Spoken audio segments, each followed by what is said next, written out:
Three things happened today that the White House has no answer for. America threatened China with 100% tariffs if it kept buying Iranian oil. China said three words on the record in a formal government response: "We don't care." A Japanese tanker crossed the Strait of Hormuz for the first time since this conflict began and paid Iran for passage in Chinese yuan, not American dollars. The Wall Street Journal confirmed that Iran is now exporting oil to China by railway, bypassing the blockade entirely through a continental rail corridor that connects Iranian oil fields to Chinese refineries through Central Asian territory that no American warship can reach. Three actions, three countries, one picture. And that picture tells you something about power that no official statement, no military briefing, no press conference will ever say out loud. The Strait of Hormuz, the waterway America spent 60 days and $20 billion trying to control, is no longer a neutral international passage. It has a new administration, and today, three separate actions confirmed exactly who that administration answers to. China chose Iran over Trump, and the strait is now theirs. Look, most people watching this are focused on the specific events. The tariff threat, the tanker crossing, the railway confirmation. All of that is real. But here's the thing that matters most. The real story is not any individual event. It is the architecture that all three events together reveal, and the permanence of that architecture once it is established. Because systems are harder to undo than policies. What China and Iran built around the American blockade while the blockade was being constructed is not a crisis management improvisation. It is a permanent alternative to the American-controlled system, and it is now fully operational while America is still officially claiming victory. To understand the full weight of what happened today, you need to start with China's response to America's tariff threat. Because three words said publicly on the record in direct response to America's most extreme available economic threat is the most significant statement made by any government in this conflict since Iran's foreign minister told America to choose between ceasefire and continued operations. To understand why those three words matter so much, you need to understand what the blockade was designed to do. The blockade's entire strategic logic depends on cutting off Iran's revenue. If Iran cannot sell its oil, if its primary income stream is severed, economic pressure accumulates until the situation becomes unsustainable for the Iranian government. That is the mechanism, not direct military confrontation. Economic strangulation. Cut the money. Wait for the system to break? China buys more Iranian oil than any other country by an enormous margin. China is Iran's most important energy customer. Before the war, China was purchasing approximately 90% of Iran's seaborne crude, more than 500 million barrels in a single year. America knew this, which is why the tariff threat was 100%, the most painful number available. A tariff equal to the full value of every Chinese product entering the American market. That is not a warning. That is an ultimatum. Give up Iranian oil or we collapse your export economy. And China said, "We don't care. Keep the tariffs. We will keep buying." Here's what that response does to the blockade's strategic logic in one sentence. If China keeps buying Iranian oil regardless of American threats, if Iran's primary revenue stream is protected by Chinese defiance, then the blockade's central mechanism fails. Not partially, not at the margins, structurally. The economic pressure that was supposed to accumulate until Iran broke is not accumulating. It is being absorbed by China's willingness to bear the cost of defiance on Iran's behalf. The blockade is in place. The warships are there. 15,000 American service members supporting Project Freedom are there. 100 aircraft are there. And Iranian oil is still flowing to Chinese refineries, generating the revenue that sustains Iran's economic viability, funding the government that Trump is trying to pressure into nuclear concessions. The mechanism is broken, not because of anything that happened on the battlefield, because China said three words. But here's the dimension that most coverage is completely missing. China did not just defy America privately through a quiet decision to continue purchasing. China did it publicly, on the record, in a formal government response, sending a message not just to Washington but to every government in the world about the limits of American economic leverage when China decides to ignore it. Think about what that public defiance means for every other country watching this conflict. Every finance ministry, every trade department, every government that has been calculating whether to comply with American secondary sanctions pressure is now running the same update. If China can publicly say we don't care to 100% tariffs and pay no meaningful price for it, what does that tell every smaller country about how much weight American economic threats actually carry? It tells them the threats are less credible than they appeared, and that changes behavior. Not dramatically, not all at once, but consistently in 100 small decisions by governments that used to defer automatically to American pressure and are now asking whether they need to. China's three words did not just protect Iran's revenue. They lowered the credibility of American economic coercion for every country watching. That is not a tactical win for China. That is a structural shift in the global balance of economic power delivered in 3 words. Now let me turn to the Japanese tanker because this is not just a shipping story. It is a financial story, and the financial implications reach far beyond one vessel crossing one waterway. A Japanese tanker crossed the Strait of Hormuz for the first time since this conflict began. It paid Iran for passage in Chinese yuan, not American dollars. Yuan. Let me explain exactly why the currency matters as much as the crossing itself. The global oil system has been denominated in American dollars since 1974. That arrangement, the petrodollar system, is one of the most important structural foundations of American financial power. Because energy is priced in dollars, every country on earth needs dollars to buy it. That constant global demand keeps the dollar strong, keeps American borrowing costs low, keeps the global financial system oriented around American institutions and American priorities. It is what French Finance Minister Valéry Giscard d'Estaing famously called the exorbitant privilege, the ability to run permanent trade deficits, to borrow at rates lower than any other government, to issue debt that the world will always absorb because the world always needs dollars. That privilege is worth trillions of dollars to the United States every year. And every time a tanker pays for passage in yuan rather than dollars, every time an energy transaction settles outside the dollar system, that foundation erodes. Not dramatically, not visibly in any single transaction, but cumulatively, each payment normalizes the next one. Each transaction outside the dollar system makes the following transaction more routine. Japan is not a small actor in this story. Japan is the world's 3rd largest economy.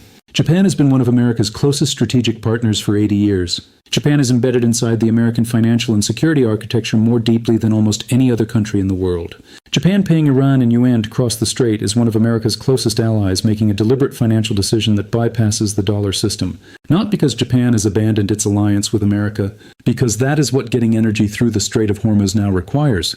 And that decision, once made, sets a precedent for Japan's own future decisions. For every country watching Japan make it, the strait is now a yuan checkpoint. Countries that need to pass through it are making yuan payments to do so. That is the petrodollar system eroding in real time. One tanker at a time, one payment at a time.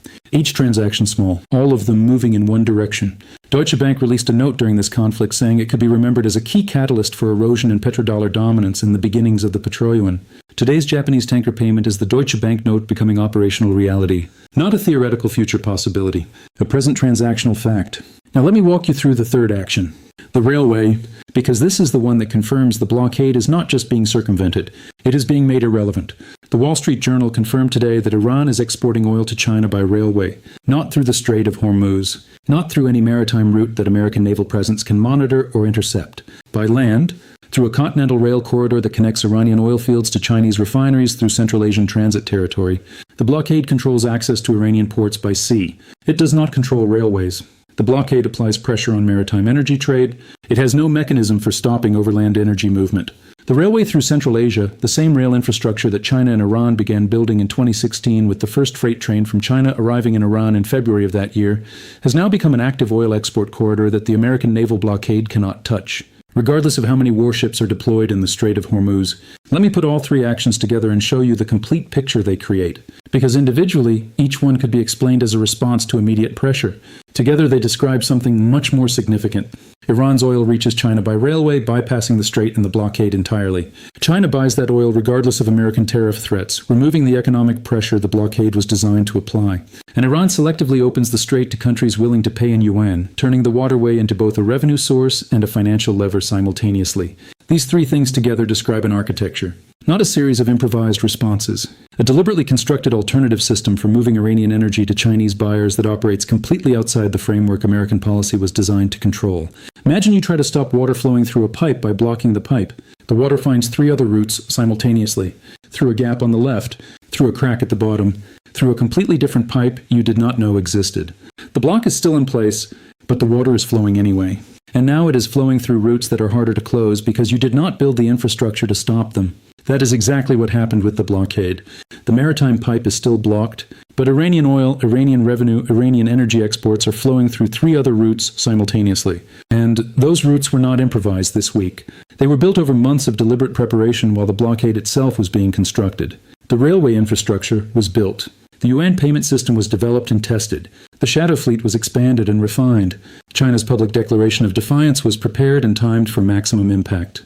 Every element of the alternative architecture was ready before the blockade was fully deployed because China had been watching American policy toward Iran for years and had calculated that a blockade scenario was coming and had built the infrastructure to survive it before it arrived. Here is the most important structural point I want you to carry from this analysis. These three routes are now established. The railway exists. The Yuan payment infrastructure exists and has been used by a Japanese tanker. China's public declaration that it will ignore American tariff threats exists on the record and cannot be retracted without China losing face on the global stage in ways that would cost Beijing far more than the tariffs themselves. And systems are harder to undo than policies. The architecture that China and Iran constructed around the blockade will still be there after any ceasefire. It will still be there after any nuclear deal. It will still be there after any change in the immediate political situation. It was not built to manage a crisis.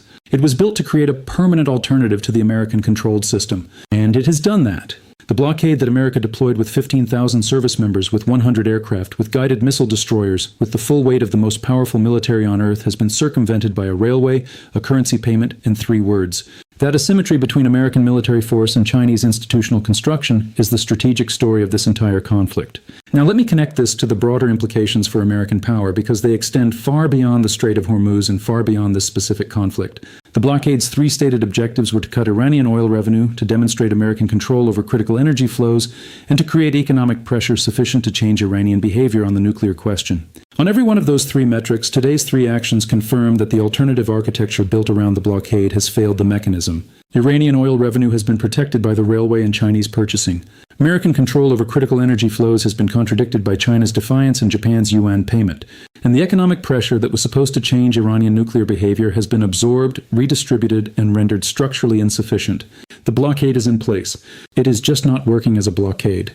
The implications for American economic coercion as a strategic tool extend to every future scenario where Washington might want to apply similar pressure. American sanctions derive their power from two sources. The dollar's dominance in global trade, which means transactions must touch dollar clearing channels that America can monitor and restrict. And the credibility of secondary sanctions threats, which means countries that defy American economic pressure face consequences severe enough to make defiance more costly than compliance. Today's events have tested both sources of that power and found them weaker than America's strategic planning assumed. Japan paying in yuan demonstrates that the dollar's Hormuz choke point role can be bypassed through alternative payment infrastructure. China's public defiance demonstrates that secondary sanctions threats are insufficient to change the behavior of a major power that has decided its interests require defiance. Both demonstrations are now on the record. Both will be studied by every government that faces American economic pressure in the future, and both will inform the calculations those governments make about whether compliance or defiance better serves their interests. Now let me give you the three scenarios that define where this goes from here, and I want to be precise about what each scenario means for the global order. The first scenario is America acknowledges the architecture and negotiates a framework that incorporates rather than ignores China's role. In this scenario, the May 14th Trump-Xi summit scheduled in Beijing becomes the moment when America acknowledges that China's alternative energy architecture has survived the blockade and negotiates a framework that gives China a formal role in the Hormuz settlement in exchange for Chinese cooperation in pressing Iran toward nuclear concessions. China gets the recognition of its indispensability that its 65 days of strategic positioning has been designed to achieve. America gets the Chinese cooperation on the nuclear question that the blockade alone cannot deliver. The Strait of Hormuz is reopened under a framework that includes both the American-escorted corridor and the Iranian-approved Chinese corridor, effectively formalizing the dual maritime regime that has been developing organically. Iran gets economic relief from a nuclear framework that defers its most sensitive commitments to a subsequent process. The petrodollar system is not restored to its pre-war state, but its erosion is managed rather than accelerated. This is the scenario that the structural logic of the alternative architecture most strongly supports. The second scenario is America escalates further and discovers the limits of escalation. In this scenario, Trump responds to China's public defiance, to the Japanese yuan payment, to the railway confirmation by announcing additional escalatory measures. More tariffs on China. Sanctions on Chinese financial institutions that process yuan payments for Iranian oil transit. Interdiction of the shadow fleet vessels that carry Iranian crude to Chinese refineries. Each of these escalatory measures is theoretically available to America. None of them is costless. Tariffs on China at 100% would immediately affect American consumers through higher prices on imported goods. Sanctions on Chinese financial institutions would produce Chinese retaliation against American companies operating in China, against American technology imports that depend on Chinese manufacturing, and against the rare earth supply chains that American defense production depends on. Interdiction of shadow fleet vessels carrying oil to China, vessels often flying flags of convenience with multinational crews, creates the kind of incident at sea that the Scarborough Shoal blockade and the PLA exercises are designed to signal China is prepared to escalate in response to. The escalatory path is available. It leads to places that no American strategic planner has publicly described as acceptable outcomes. The third scenario is the one that deserves the most serious analytical attention because it represents the most honest assessment of the structural trajectory. The alternative architecture that China built around the blockade becomes the permanent template for how sanctioned states can survive American economic pressure with Chinese support.